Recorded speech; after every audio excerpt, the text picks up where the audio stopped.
जैसे हम आप कहते हैं ना घर में कि पितृदोष लगा हुआ है, तो पितृदोष किस प्रकार से लगता है इसको समझिएगा।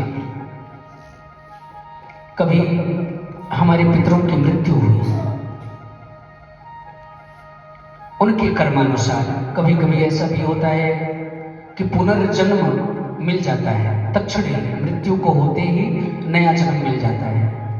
कभी 1 साल भी लग जाते हैं, कभी 10 साल लग जाते हैं, कभी 100 साल लग जाते हैं, क्योंकि एक सिद्धांत है, मनोवृत्तियों का सिद्धांत है।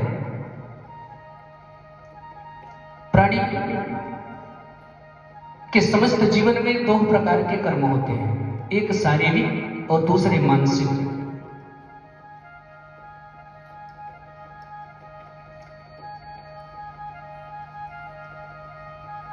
श्री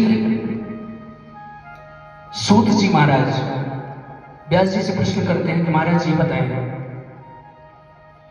कि क्या प्राणी को मृत्यु के बाद ही कष्ट होता है कि जीवन में भी कष्ट मिलता है किए गए कर्मों के अनुसार।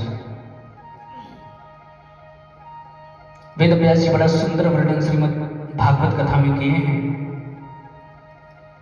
कि कोई किसी के सुख और दुख का कारण नहीं होता, काहुन को सुख दुख कर दाता, निज कृत कर्म सोमति फल चाखा। जिनका जैसा कर्म होता है, और कर्म भी 2 तरह का होता है। एक शारीरिक कर्म जो हम शरीर से व्यभिचार करते हैं, किसी का अपमान करते हैं, किसी को कष्ट देते हैं, और दूसरा मानसिक कर्म। कभी कभी ऐसा भी होता है कि हम बैठे तो मंदिर में हैं, बैठे तो कथा में हैं, लेकिन मन हमारा इधर उधर भटक रहा है। तो ये मन के जो पाप होते हैं, इसका भी दंड मिलता है, इसका भी दोष लगता है। तो जिनके शारीरिक पाप हैं उनको तो शरीर में ही कष्ट मिलता है। जैसे कभी बुढ़ापा आ गया, हमारे 2, 4, 6, 10 बच्चे हों, लेकिन फिर भी कोई सेवा ना करे, कभी हमारी बड़ी पतन होती है इस नश्वर शरीर की, तो ये भी शरीर से किए गए पाप का परिणाम होता है।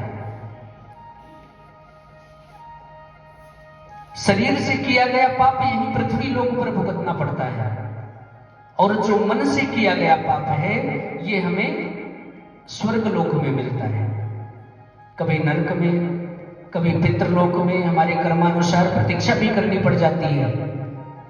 जैसे यहां हम आप कहीं जाते हैं, अगर हमें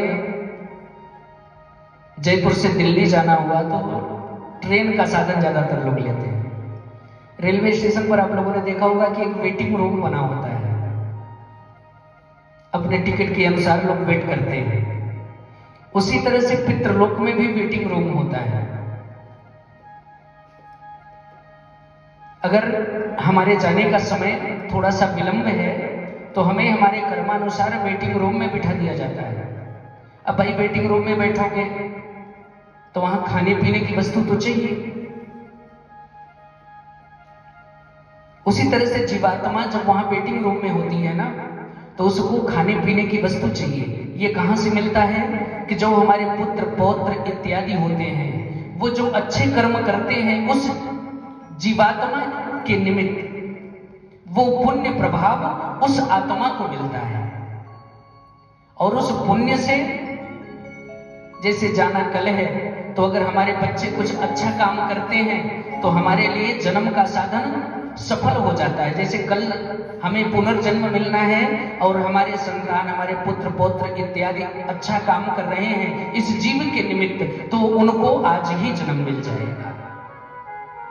कहते हैं ना कि जैसे परीक्षा में पास होने के लिए 33 नंबर चाहिए होते हैं, कम से कम 33 नंबर, तो कभी 31 नंबर भी होते हैं ना, तो 2 नंबर मास्टर लोग बढ़ा करके उसको पास कर देते हैं।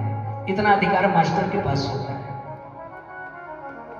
तो वही अधिकार हम उनको देते हैं अपने पितरों की शांति करवा के।